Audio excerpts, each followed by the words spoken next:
कठिनाइयों का सामना करना जीवन का एक हिस्सा है और जीत हमेशा मेहनत करने वालों की होती है।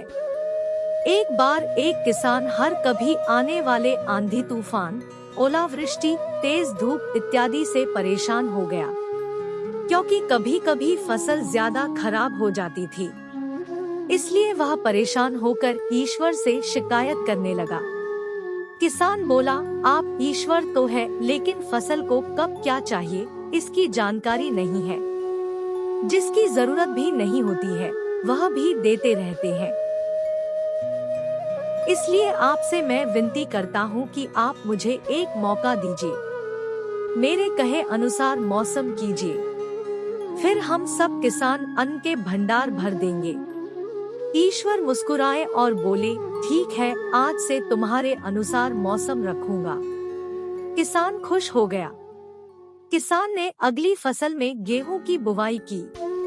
उसने जब चाहा तब धूप मिली, उसने जब चाहा पानी मिला। पानी की तो उसने बिल्कुल कमी नहीं आने दी। आंधी, बाढ़ और तेज धूप तो उसने आने ही नहीं दी। समय बीतने पर फसल बड़ी हुई। किसान भी बहुत खुश हुआ कि इस बार शानदार फसल दिख रही है। किसान ने मन ही मन सोचा कि ईश्वर को अब पता चलेगा कि अच्छी फसल के लिए क्या क्या जरूरी है। फालतू में ही किसान को परेशान करते रहते हैं। किसान फसल काटने के लिए खेत पहुंचा। गेहूं के पौधे की बालियों को हाथ लगाया तो उसके पैरों तले जमीन खिसक गई।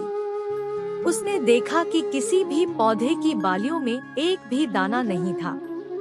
किसान दुखी हो गया और बोला, हे ईश्वर, ऐसा क्यों हुआ? क्योंकि मैंने तो सब कुछ सही किया और सही समय पर किया। इस पर ईश्वर बोले, हे प्रिय किसान, ऐसा तो होना ही था, क्योंकि तुमने इन पौधों को बिल्कुल भी संघर्ष नहीं करने दिया।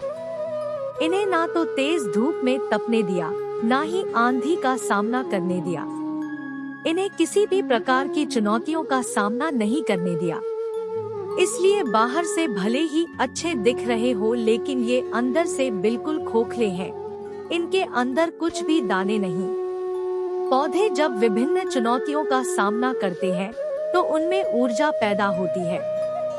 यह ऊर्जा उनके अंदर सही सामर्थ्य पैदा करती जिनके लिए वह बने हैं। दोस्तों, ठीक इसी प्रकार जब तक इंसान संघर्ष से नहीं गुजरता है, वह आदमी खोखला रह जाता है।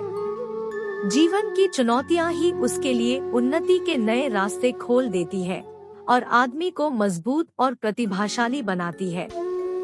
इसलिए आपके भी जीवन में मुसीबतें या चुनौतियां आए तो घबराना मत। यह आपको बिखेरने के लिए नहीं, निखारने के लिए आई है।